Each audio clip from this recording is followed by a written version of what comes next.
হ্যাঁ শিব, এদিকে শোন। শিবুর স্কুলে যাবার পথে ফটিকদা তাকে প্রায়ই এইভাবে ডাকে। ফটিকদা মানে পাগলা ফটিক।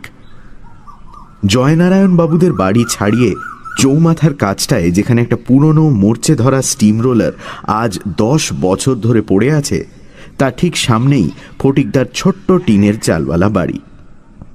অষ্টপ্রহর দাওয়ায় বসে কি যে খুটুর খাটুর কাজ করে ফটিকদা, তা ওই জানে। শিবু শুধু জানে ফটিকদা খুব গরিব, আর লোকে বলে যে এককালে খুব বেশি পড়াশোনা করেই ফটিক পাগল হয়ে গেছে। শিবুর কিন্তু তার এক একটা কথা শুনে মনে হয় যে তার মতো বুদ্ধিমান লোক খুব কমই আছে। তবে এটা ঠিক যে ফটিকদার বেশিরভাগ কথাই আজগুবি আর পাগলাটে। আরে কাল চাঁদের পাশটা লক্ষ্য করেছিলি? বাঁ দিকটা কেমন একটা শিঙের মতো বেরিয়েছিল। কদিন ধরে কাকগুলো কেমন নাকি নাকি সুরে ডাকছে, শুনেছিস? সব হোলসেল সর্দি লেগেছে। শিবুর হাসিও পায়, আবার মাঝে মাঝে বিরক্তিও লাগে। যেসব কথার কোনো জবাব নেই, যার সত্যি করে কোনো মানে হয় না, সেসব কথা শুনে তো খালি সময় নষ্ট। তাই এক একদিন ফটিক ডাকলেও শিবু যায় না। আজ সময় নেই ফটিকদা, আরেকদিন আসবো বলে সে শটান চলে যায় স্কুলে। আজও সে ভেবেছিল যাবে না, কিন্তু ফটিকদা আজ যেন একটু বেশি চাপ দিল। তোকে যা বলতে চাই সেটা না শুনলে তোর ক্ষতি হবে। শিবু শুনেছে পাগলারা নাকি মাঝে মাঝে এমন সব সত্যি কথা বলে যা এমনি লোকেদের পক্ষে সম্ভবই না। তাই সে ক্ষতির কথা ভেবে ভয়ে ভয়ে ফটিকদার দিকে এগিয়ে গেল। একটা হুঁকোর মধ্যে ডাবের জল ভরতে ভরতে ফটিক বলল, জনার্দন বাবুকে লক্ষ্য করেছিস? জনার্দন বাবু শিবুদের নতুন অঙ্কের মাস্টার, দিন 10 হলো এসেছেন। শিবু বলল, রোজই তো দেখছি, আজও তো প্রথমেই অঙ্কের ক্লাস। ফটিক জিভ দিয়ে ছিক করে একটা বিরক্ত হওয়ার শব্দ করে বলল, দেখা লক্ষ্য করা এক জিনিস নয়, বুঝেছিস?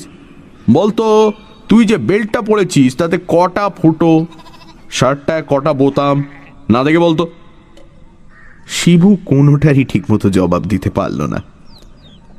ফটিক বলল, ও দেখ, তো নিজের জিনিস নিজে পড়ে আছিস অথচ লক্ষ্যই করিসনি।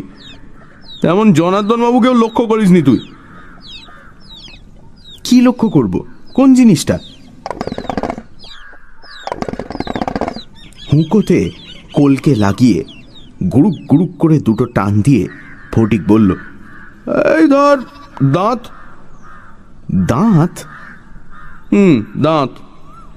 কি করে লক্ষ্য করব? উনি যে হাসেন না। কথাটা ঠিক, রাগী না হলেও ওরকম গম্ভীর মাস্টার শিবুদের স্কুলে আর নেই।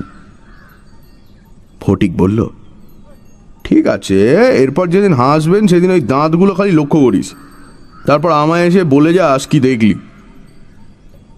আশ্চর্য ব্যাপার, ঠিক সেই দিনই অঙ্কের ক্লাসে জনার্দন বাবুর একটা হাসির কারণ ঘটে গেল। জ্যামিতি পড়াতে পড়াতে শঙ্করকে চতুর্ভুজ মানে জিজ্ঞেস করাতে শঙ্কর বলল, ঠাকুর স্যার, নারায়ণ স্যার। আর তাই শুনে জনার্দন বাবু খ্যাঁক খ্যাঁক করে রাগী হাসি হেসে উঠলেন। আর শিবুর চোখ তৎক্ষণাৎ চলে গেল তার দাঁতের দিকে। বিকেলে ফেরার পথে ফটিকদার বাড়ির সামনে পৌঁছে শিবু দেখলে সে হামানদিস্তায় কি যেন ছেঁচছে। শিবুকে দেখে ফটিক বলল, এই ওষুধটা যদি উতরে যায় তো দেখিস বহুরূপীর মতো রং চেঞ্জ করতে পারবো। শিবু বলল, ফটিকদা দেখেছি। কি দেখেছিস? দাঁত। ও, কিরকম দেখলি? এমনি সব ঠিক আছে, খালি পানের দাগ আর দুটো দাঁত একটু বড়। কোন দুটো? পাশের এইখানের।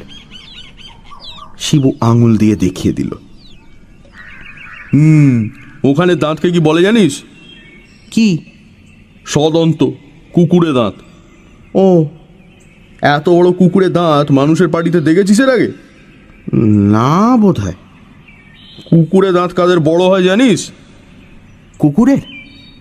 ইডিয়েট, শুধু কুকুরের কেন, সব মাংসাশী জন্তু জানোয়ারেরই সদন্ত বড় হয়। ওই দাঁত দিয়েই তো কাঁচা মাংস ছিঁড়ে হাড়গোড় চিবিয়ে খায় ওরা, বিশেষ করে হিংস্র জানোয়ারেরা। ও, আর কার বড় হয় সদন্ত?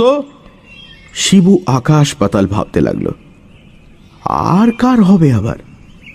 মানুষ আর জন্তু জানোয়ার, এছাড়া দাঁতওয়ালা জিনিস আর আছেই বা কি? ফটিকদা তার হামানদিস্তায় একটা আখরোট আর এক চিমটে কালো জিরে ফেলে দিয়ে বলল, জানিস না তো, রাক্ষস। রাক্ষস? রাক্ষসের সঙ্গে জনার্দন বাবুর কি? আর আজকের দিনে রাক্ষসের কথা কেন? সে তো ছিল রূপকথার বইয়ের পাতার মধ্যে। রাক্ষস খক্ষসের গল্প তো শিবু কত শুনেছে, পড়েছে। তাদের মূলোর মতো দাঁত, কুলোর মতো। শিবু চমকে উঠল। কুলোর মতো পিঠ। জনার্দন বাবুর পিঠটা তো ঠিক সিধে নয়, কেমন যেন কুঁজো কুঁজো কুলো কুলো ভাব। শিবু কাকে যেন বলতে শুনেছে যে জনার্দন বাবুর বাতের রোগ, তাই পিঠ টেনে চলতে পারেন না। মূলোর মতো দাঁত, কুলোর মতো পিঠ, আর আর যেন কি হয় রাক্ষসের? আর ভাঁটার মতো চোখ। জনার্দন বাবুর চোখ কি শিবু লক্ষ্য করেছে? না, করেনি। করা সম্ভব নয়, কারণ জনার্দন বাবু চশমা পরেন, আর সে চশমার কাঁচ ঘোলাটে। চোখের রং লাল কি বেগনি কি সবুজ তা বোঝার কোনো উপায় নেই। শিবু অঙ্কেতে খুব ভালো। লসাগু, গসাগু, সিঁড়ি ভাঙা, বুদ্ধির অঙ্ক কোনোটাতেই সে ঠেকে না। অন্তত কিছুদিন আগে অবধি সে ঠেকত না। প্যারীচরণবাবু যখন অঙ্কের মাস্টার ছিলেন তখন তো রোজ সে 10-এ 10 পেয়েছে। কিন্তু এই দুদিন থেকে শিবুর একটু গন্ডগোল হচ্ছে। কাল সে মনের জোরে অনেকটা সামলে নিয়েছিল নিজেকে। সকালে ঘুম থেকে উঠেই সে মনে মনে বলতে আরম্ভ করেছিল, রাক্ষস হতে পারে না, মানুষ রাক্ষস হয় না, আগে হলেও এখন হয় না। জনার্দনবাবু রাক্ষস নয়, জনার্দনবাবু মানুষ। ক্লাসে বসে বসেও সে মনে মনে এই কথাগুলো আওড়াচ্ছিল। এমন সময় একটা ব্যাপার হয়ে গেল। জনার্দনবাবু ব্ল্যাকবোর্ডে একটা অঙ্ক লিখেই কেমন জানি অন্যমনস্ক হয়ে তার চশমাটা খুলে সেটা চাদরের খুঁট দিয়ে মুছতে লাগলেন। আর ঠিক সেই সময় তার সঙ্গে শিবুর চোখাচোখি হয়ে গেল। শিবু যা দেখল তাতে তার হাত পা ঠান্ডা হয়ে গেল। জনার্দন বাবুর চোখের রং সাদা নয়, সেটা লাল, টকটকে লাল, পল্টুর পেন্সিলটার মতো লাল। এটা দেখার পর শিবুর পর পর 3টে অঙ্ক ভুল হয়ে গেল। এমনিতেই শিবু ছুটির পরে সোজা বাড়ি ফেরে না। সে প্রথমে যায় মিত্তিরদের বাগানে। ছাতিম গাছটার গুঁড়ির আশপাশটায় যে লজ্জাবতী গাছগুলো আছে সেগুলোর প্রত্যেকটাকে সে আঙুলে টোকা মেরে মেরে ঘুম পাড়ায়। তারপর সে যায় সরল দিঘির পাড়ে। দিঘির জলে রোজ সে খোলামকুচি দিয়ে ব্যাংবাজি করে। 7 বারের বেশি লাফ খাইয়ে যদি খোলামকুচি ওপারে পৌঁছতে পারে তবেই সে হরেনের রেকর্ড ব্রেক করবে। সরল দিঘির পরেই ইট খোলার মাঠ। সেখানে থরে থরে কোনাকুনিভাবে মাঠ পেরিয়ে বাড়ির খিড়কি দরজায় এসে পৌঁছয়। আজ সে মিত্তিরদের বাগানে এসে দেখল লজ্জাবতী লতাগুলো নেতিয়ে পড়ে আছে। এরকম হলো কেন? কেউ কি হেঁটে গেছে লতাগুলোর ওপর দিয়ে? এ পথে তো বড় একটা কেউ আসে না। শিবুর আর ইচ্ছে করল না বাগানে থাকতে। কেমন যেন একটা থমথমে ছমছমে ভাব। সন্ধেটা যেন আজ একটু তাড়াতাড়ি ঘনিয়ে আসছে। কাকগুলো কি রোজই এত চেঁচায়, না আজ কোনো কারণে ভয় পেয়েছে? সরল দিঘির পাড়ে বইগুলো হাত থেকে নামিয়ে রেখেই শিবুর মনে হলো আজ আর ব্যাঙবাজি করা উচিত হবে না। আজ বেশিক্ষণ বাইরে থাকাই আর উচিত নয়, থাকলে হয়তো বিপদ হবে। একটা বিরাট কি যেন মাছ দিঘির মাঝখানে ঘাই মেরে ঘপাত করে ডুবে গেল। শিবু বইগুলো হাতে তুলে নিল। ওপারের অশ্বত্থ গাছটায় বাদুড়গুলি ঝুলে গাছটা একেবারে কালো করে দিয়েছে। একটু পরেই ওদের ওড়ার সময় হবে। ফটিকদা বলেছে বাদুড়ের মাথায় কেন রক্ত ওঠে না সেটা একদিন বুঝিয়ে দেবে।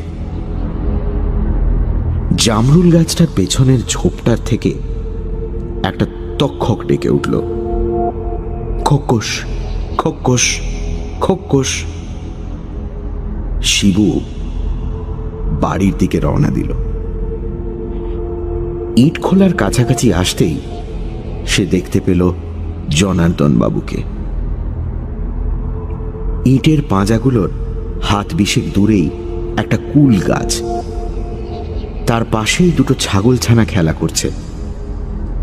আর জনার্দন বাবু বই আর ছাতা হাতে এক দৃষ্টে ছাগল দুটোর খেলা দেখছেন।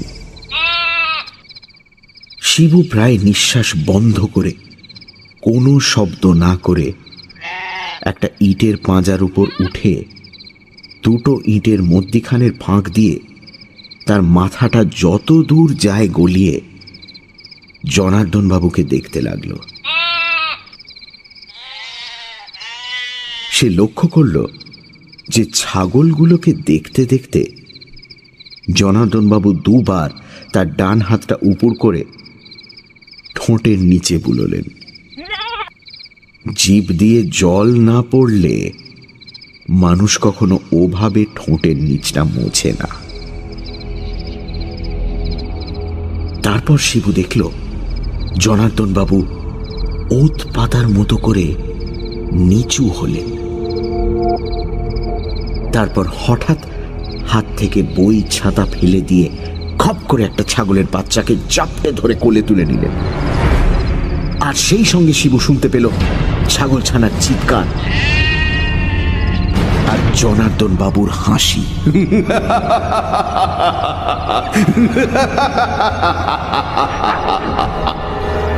শিবু এক লাফে ইটের পাঁজা থেকে নেমে আর এক লাফে আর একটা পাঁজা টপকাতে গিয়ে হুঁচট খেয়ে চিৎপটা।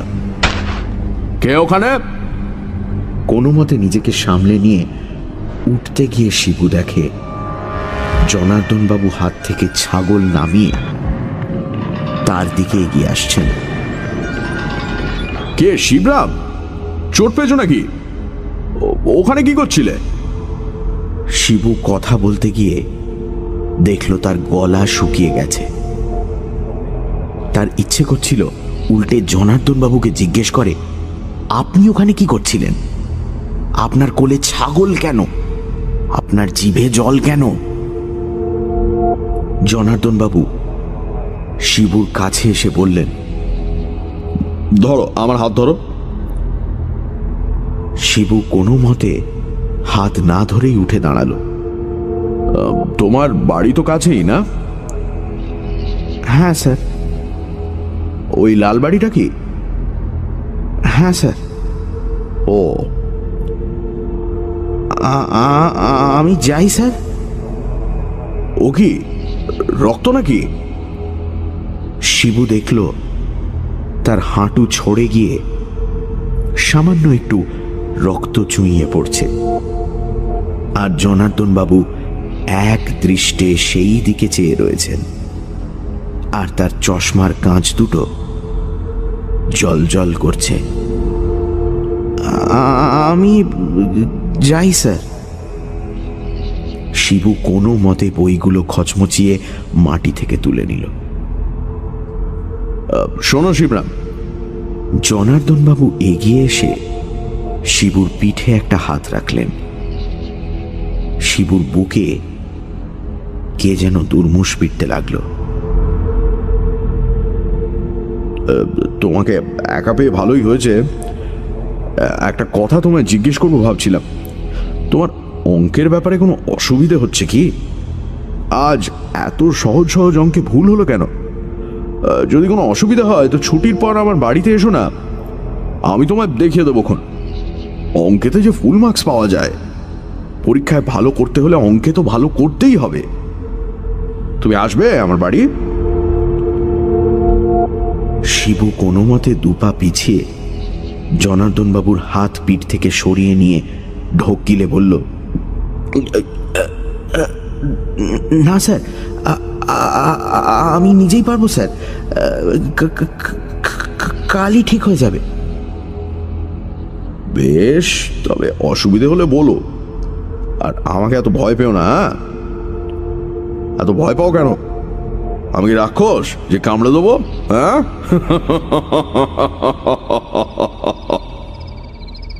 ইটখোলা থেকে এক দৌড়ে বাড়ি ফিরে এসে শিবু দেখল সামনের ঘরে হীরেন জ্যাঠা এসেছেন। হীরেন জ্যাঠা কলকাতায় থাকেন। মাছ ধরার খুব শখ। বাবা আর হীরেন জ্যাঠা প্রায়ই রবিবার মাছ ধরতে চলে যান সরল দিঘিতে। এবারও বোধহয় যাবেন, কেননা শিবু দেখল পিঁপড়ের ডিম দিয়ে মাছের চার বানানো রয়েছে।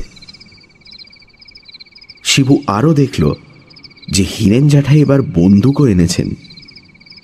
সোনারপুরের ঝিলে নাকি চখা মারতে যাবেন বাবা আর হীরেন জ্যাঠা। বাবাও বন্দুক চালান, তবে হীরেন জ্যাঠার মতো অত ভালো টিপ নেই। রাত্রের খাওয়া দাওয়া করে শোয়ার ঘরে গিয়ে বিছানায় শুয়ে শিবু ভাবতে লাগল, জনার্দন বাবু যে রাক্ষস সেই বিষয়ে আর কোনো সন্দেহই নেই তার মনে। ভাগ্যিস ফটিকদা তাকে সাবধান করে দিয়েছিল, না হলে আজকে ইট খোলাতেই হয়তো। শিবু আর ভাবতে পারল না। বাইরে ফুটফুটে জ্যোৎস্না, ভৌজুদের বাড়ি অবধি স্পষ্ট দেখা যাচ্ছে। সামনে শিবুর পরীক্ষা, তাই রাত্রে তাড়াতাড়ি ঘুমিয়ে ভোরে উঠে পড়তে হয় ওকে। বাতি না নিভলে ওর আবার ঘুম আসে না। অবশ্যই চাঁদনি রাত না হলে আজ সে বাতি জ্বালিয়ে রাখত, কারণ তা না হলে বোধহয় তার ভয়ে ঘুম আসত না। মা এখনো ঘরে আসেননি। বাবা আর হীরেন জ্যাঠা সবে খেতে বসেছেন। মা তাদের খাওয়াচ্ছেন। জানলার বাইরে জ্যোৎস্নার আলোয় চিকচিকে বেলগাছটার দিকে চেয়ে থাকতে থাকতে শিবুর ঘুম এসে গিয়েছিল। এমন সময় একটা জিনিস দেখে তার ঘুম ছুটে গিয়ে হাতের লোমগুলো খাড়া হয়ে উঠল। দূর থেকে একটা লোক তারই জানলার দিকে এগিয়ে আসছে। লোকটা একটু কুঁজো, আর তার চোখে চশমার কাঁচটা চাঁদের আলোয় চিকচিক করছে। জনার্দন বাবু। শিবুর গলা আবার শুকিয়ে এলো। জনার্দন বাবু পা টিপে টিপে বেলগাছটা পেরিয়ে ক্রমশ তার জানলার খুব কাছে এসে দাঁড়ালেন। শিবু তার পাশ বালিশটা শক্ত করে আঁকড়ে ধরল। কিছুক্ষণ এদিক ওদিক চেয়ে একটু ইতস্তত করে জনার্দন বাবু ডেকে উঠলেন, শিবরাম আছো? এ কি গলাটা এমন খোনা কেন জনার্দন বাবুর? রাত্রিরে কি তার রাক্ষসে ভাবটা আরো বেড়ে যায়? আবার ডাক এলো। শিবরাম! এবার শিবুর মা দাওয়া থেকে বলে উঠলেন, শিবু, ও শিবু, বাইরে কে ডাকছে যে? এর মধ্যে ঘুমিয়ে পড়লি নাকি? জনার্দন বাবু জানলা থেকে অদৃশ্য হয়ে গেলেন। মিনিট খানেক পরে শিবু তার গলা শুনতে পেল। শিবরাম তার জ্যামিতির বইটা ইট খোলায় ফেলে এসেছিল। কাল আবার রবিবার তো, স্কুলে দেখা হবে না, আর ও তো আবার সকালে উঠে পড়বে, তাই। তারপর কিছুক্ষণ বিড় বিড় ফিস ফিস কি কথা হলো শিবু শুনতে পেল না। শুধু শেষটায় শুনল বাবার কথা। হ্যাঁ, তা যদি বলেন সে তো ভালোই। আপনার ওখানেই না হয় পাঠিয়ে দেব। হ্যাঁ, কাল থেকে। শিবুর ঠোঁট নড়ল না, গলা দিয়ে আওয়াজ বেরোল না, কিন্তু তার মন চিৎকার করে বলতে লাগলো, না না না, আমি যাব না, কিছুতেই না। তোমরা কিছু জানো না, ওই যে রাক্ষস, গেলেই আমায় খেয়ে ফেলবেন।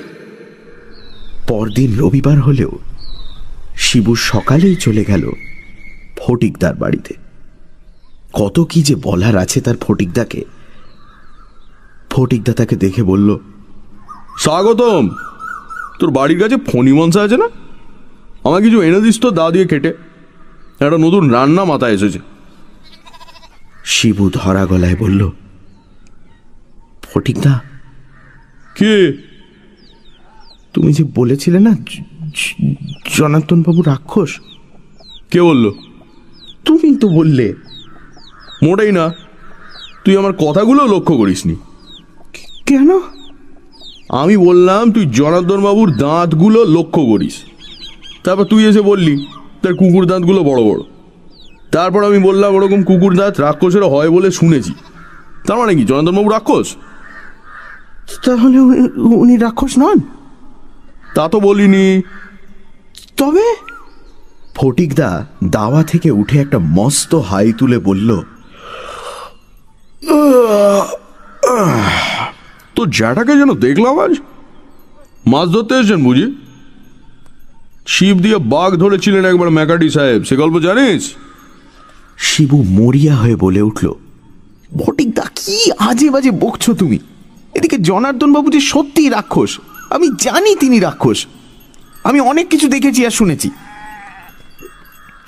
তারপর শিবু গত দুদিনের ঘটনা ফটিককে বলল। ফটিক সব শুনে টুনে গম্ভীরভাবে মাথা নেড়ে বলল, তা তুই এ ব্যাপারে কি করবি, কিছু ঠিক করেছিস? তুমি বলে দাও না ফটিকদা, তুমি তো সব জানো। ফটিক মাথা হেঁট করে ভাবতে লাগল। শিবু ফাঁক পেয়ে বলল, আমার বাড়িতে এখন একটা বন্দুক আছে। ফটিক দাঁত খিঁচিয়ে উঠল। তোর এমন বুদ্ধি! বন্দুক আছে তো কি হয়েছে? বন্দুক দিয়ে রাক্ষস মারবি? গুলি রিবাউন্ড করে এসে যে মারছে তার গায়ে লাগবে। তাই বুঝি? আগে হ্যাঁ, বুক সুন্দর। তাহলে? শিবুর গলা মিহি হয়ে আসছিল। তাহলে কি হবে ফটিকদা? আমাকে যে আবার বাবা আজ থেকে... মেলা বকিসনি, বকে বকে কানে চিড়ি নাড়িয়ে দিলি। প্রায় 2 মিনিট ভাবার পর ফটিক শিবুর দিকে ফিরে বলল, যেতেই হবে। কোথায়? জনার্দন বাবুর বাড়ি। সে কি? ওর কুষ্ঠিটা জানতে হবে। আমি এখনো শিওর নই, কুষ্টি দেখলে সব বেরিয়ে যাবে। বাক্স ব্যাটরা ঘাঁটলে কুষ্টিটা বেরোবে নিশ্চয়ই। কিন্তু তুই থাম, আগে প্ল্যানটা শোন। আমরা দুজনে যাব দুপুরবেলা, আজ রোববার, লোকটা বাড়ি থাকবে। তুই বাড়ির পিছন দিকটা গিয়ে জনার্দন বাবুকে ডাকবি, বাইরে এলে বলবি অঙ্ক বুঝতে এসেছিস। তারপর 2-1 আজে বাজে বকে লোকটাকে আটকে রেখে দিবি। আমি সেই ফাঁকে বাড়ির সামনের দিক দিয়ে ভিতরে গিয়ে কুষ্টিটা বের করে নিয়ে আসবো। তারপর তুই এদিক দিয়ে পালাবি, আমি ওদিক দিয়ে পালাবো, ব্যাস। তারপর শিবুর যে প্ল্যানটা খুব ভালো লেগেছিল তা নয়, কিন্তু ফটিকদার উপর নির্ভর করা ছাড়া তো আর কোনো রাস্তাই নেই। তারপর তুই বিকেলে আবার আমার বাড়ি আসবি। আমি ততক্ষণ কুষ্টিটা দেখে কিছু পুরনো পুঁথিপত্তর ঘেঁটে একেবারে রেডি থাকবো। যদি দেখি জনার্দনবাবু সত্যি রাক্ষস, তাহলে তার ব্যবস্থা আমার জানা আছে, তুই ঘাবড়াস না। আর যদি দেখি রাক্ষস নয়, তাহলে তো আর ভাববার কিছুই নেই। ফটিকদা বলেছিল দুপুরে বেরোবে। শিবু তাই খাওয়া দাওয়া করে গিয়ে ফটিকের বাড়ি হাজির হলো। মিনিট 5 পর ফটিকদা বেরিয়ে এসে বলল, আমার হুলোটার আমার নস্যির বাতি গেছে, ঝামেলা কি কম। শিবু লক্ষ্য করল ফটিকদার হাতে এক জোড়া ছেঁড়া চামড়ার দস্তানা আর একটা সাইকেলের ঘণ্টা। ঘণ্টাটা সে শিবুর হাতে দিয়ে বলল, এটা তুই রাখ, বিপদ হলে বাজাস, আমি এসে তোকে বাঁচাবো। পূব পাড়ার একেবারে শেষ মাথায় দোলগোবিন্দবাবুদের বাড়ির পরেই জনার্দন মাস্টারের বাড়ি।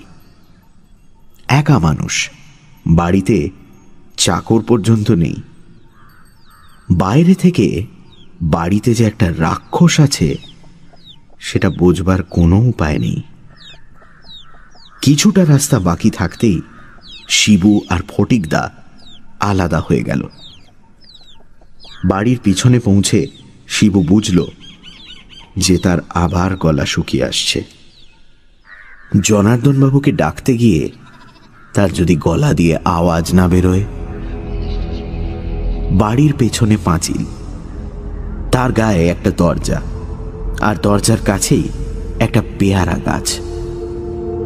গাছের আশপাশ আগাছার জঙ্গলে ভরা। শিবু পা টিপে টিপে এগিয়ে গেল। আর বেশি দেরি করলে কিন্তু ওদিকে ফটিকদার সব ভণ্ডুল হয়ে যাবে। আর একটু বেশি সাহস পাওয়ার জন্য শিবু পেয়ারা গাছটা একটা হাত দিয়ে ভর করে মাস্টার মশাই বলে ডাকতে যাবে, এমন সময় একটা খচমচ শব্দ পেয়ে সে চমকে নিচের দিকে চেয়ে দেখে একটা কালভৈরবী লতার ঝোপের ভেতর একটা গিরগিটি চলে গেল। আর গিরগিটিটা যেখান দিয়ে গেল তার ঠিক পাশেই সাদা সাদা কি যেন পড়ে রয়েছে। একটা বাঁশের কঞ্চি দিয়ে ঝোপটাকে ফাঁক করতেই শিবু দেখল, সর্বনাশ, এ যে হাড়, জন্তুর হাড়। কি জন্তু? বেড়াল না কুকুর না ছাগল? কি দেখছো ওখানে শিবরাম? শিবুর শিরদাঁড়ায় একটা বিদ্যুৎ খেলে গেল। সে পিছন ফিরে দেখল জনার্দন বাবু খিড়কি দরজা ফাঁক করে গলা বাড়িয়ে তার দিকে অদ্ভুতভাবে চেয়ে আছেন। কিছু হারিয়েছ নাকি? না স্যার, আমি। তুমি কি আমার কাছেই আসছিলে? তাহলে পিছনের দরজা দিয়ে কেন? এসো, ভেতরে এসো। শিবু পিছতে গিয়ে দেখল তার একটা পা লতায় জড়িয়ে গেছে। আমার কাল থেকে একটু সর্দি জ্বর হয়েছে। রাত্রে আবার তোমার বাড়ি গেলাম তো, তুমি তখন ঘুমোচ্ছিলে। শিবুর এত তাড়াতাড়ি পালানো চলবে না, ওদিকে ফটিকদার যে কাজই শেষ হবে না। মাঝখান থেকে হয়তো সে ধরাই পড়ে যাবে। একবার মনে হলো ঘন্টাটা বাজাবে, তারপর মনে হলো এখনো তো সত্যি করে বিপদ কিছু হয়নি, ফটিকদা হয়তো রেগেই যাবে। তুমি নিচু হয়ে কি দেখছিলে বলো তো? শিবু চট করে কোনো উত্তর পেল না। জনার্দনবাবু এগিয়ে এসে বললেন, জায়গাটা বড় ময়লা, ওদিকে না যাওয়াই ভালো। মূলো কুকুরটা কোথেকে মাংসের হাড় গুঁড়ে এনে ফেলে ওখানে। একবার ভাবি ধমক দেব, কিন্তু পারি না। আমার আবার জন্তু জানোয়ার ভীষণ ভালো লাগে কিনা। জনার্দন বাবু তার হাতের পিছন দিয়ে ঠোঁটের নিচটা মুছলেন। তুমি ভেতরে চলো শিবু, তোমার অঙ্কের ব্যাপারটা। আর দেরি নয়। শিবু আজ থাক, কাল আসবো বলে উল্টোমুখো হয়ে এক দৌড়ে মাঠ পেরিয়ে, রাস্তা পেরিয়ে, নীলুর বাড়ি, কার্তিকের বাড়ি, হরেনের বাড়ি পেরিয়ে একেবারে শাহ বাবুদের বড় বাড়ির গেটের রোয়াকে এসে হাঁপ ছাড়ল। আজকের ব্যাপারটা সে কোনোদিন ভুলবে না।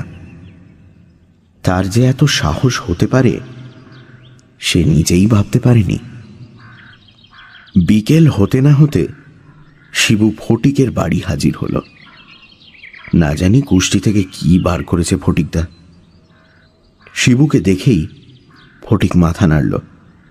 সব গোলমাল হয়ে গেছে রে। কেন ফটিকদা, কুষ্টি পাওনি? তা পেয়েছি। তোর অঙ্কের মাস্টার যে রাক্ষস সে বিষয়ে কোনো সন্দেহ নেই। শুধু রাক্ষস নয়, পিরিন্ডি রাক্ষস, সাংঘাতিক ব্যাপার। এরা পুরোপুরি রাক্ষস ছিল 350 পুরুষ আগে, কিন্তু এত তেজ যে এক একটা হাফ রাক্ষস এখনো বেরিয়ে পড়ে এদের মধ্যে।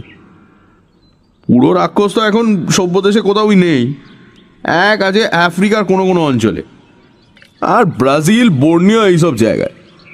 তবে হাফ রাক্ষস এখনো কচ্ছিত কদাচিৎ সভ্য দেশে পাওয়া যায়।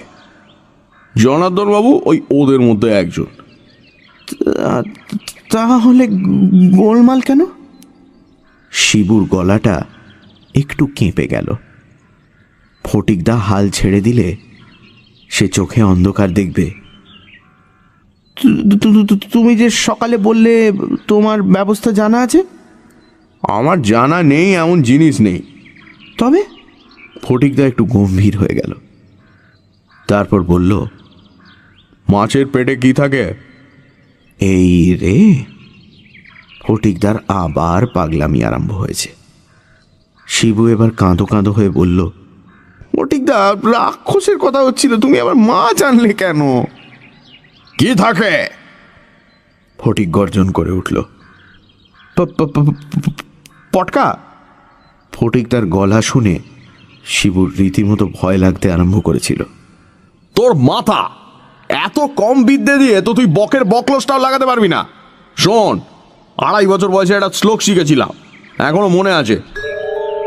নর কি বানর কিংবা অন্য জানোয়ার, জেনে রাখো হৃৎপিণ্ডে রহে প্রাণ তার, রাক্ষসের প্রাণ যেন মৎস্যের উদরে, সেই হেতু রাক্ষস সহজে না মরে। তাই তো, শিবু তো কত রূপকথার গল্পে পড়েছে, মাছের পেটে থাকে রাক্ষসের প্রাণ। এটা তো তার মনে হওয়া উচিত ছিল। শ্লোকটা আওড়ে ফটিক বলল, দুপুরে যখন গেলি ওর বাড়ি, জনার্দন রাক্ষসকে কেমন দেখলি? বলল সর্দি জ্বর হয়েছে। হবেই তো।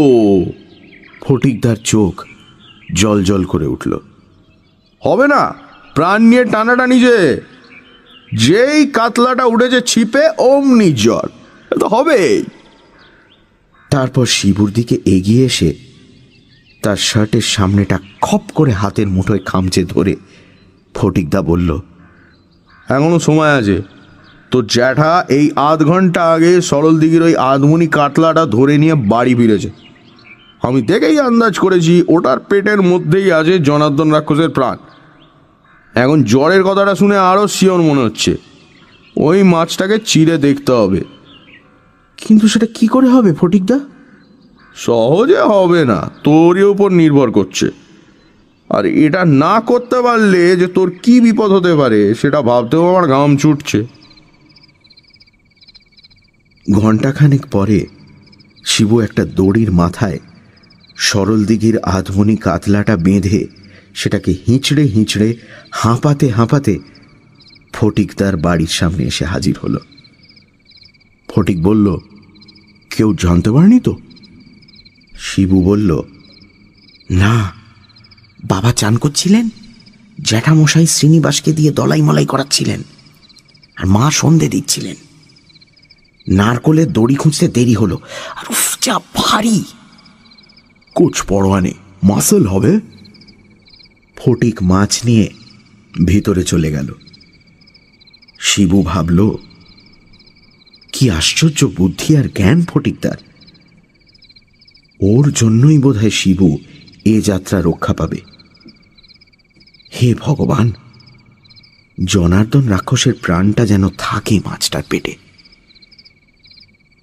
মিনিট 10 পরে ফটিক বেরিয়ে এসে শিবুর দিকে হাত বাড়িয়ে বলল, নে, এটা হাতছাড়া করবি না কখনো।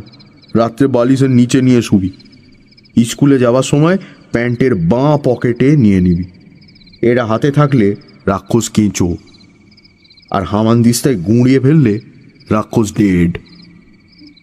আমার মতে গুঁড়োবার দরকার নেই, হাতে রাখলেই যথেষ্ট। কারণ অনেক সময় দেখা গেছে পিরিন্ডি রাক্ষস 54 বছর বয়সের পর থেকে পুরো মানুষ হয়ে গেছে। তোর জনার্দন মাস্টারের বয়স এখন 53 বছর 11 মাস 26 দিন।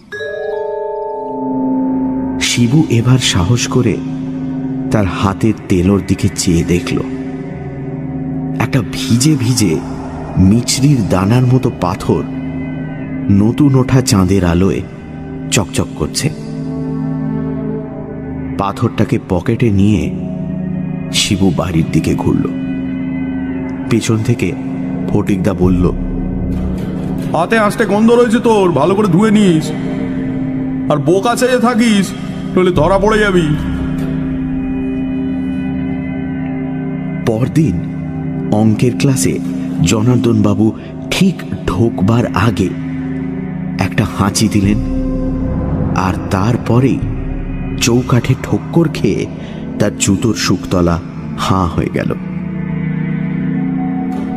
শিবুর বাঁ হাত তখন তার প্যান্টের বাঁ পকেটের ভেতর। ক্লাসের শেষে শিবু অনেক দিন পরে অঙ্কে 10-এ 10 পেল।